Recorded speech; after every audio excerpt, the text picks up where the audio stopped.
मला हे लोक खूप त्रास देत आहेत आई. मला सासूबाईंनी भाजलं.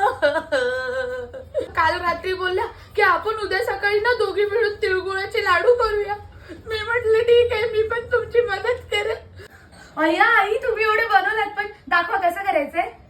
आणि मी गेली तर त्यांनी गरम गरम तिळगुळ माझ्या हातात दिले. आई, अहो गरम आहे. मला जोराचा चटका लागला आई. मी त्यांना बोलली आई मला गरम लागतं, आई मला गरम लागतं. पण त्यांना त्यांनी माझ्याकडे गरम गरम लाडू वळून घेतले. आई चटका लागतोय. मी तुला बोलत होती मला लग्न नाही करायचं, मला इथून नाही राहायचं, मला परत बोलून घे आई.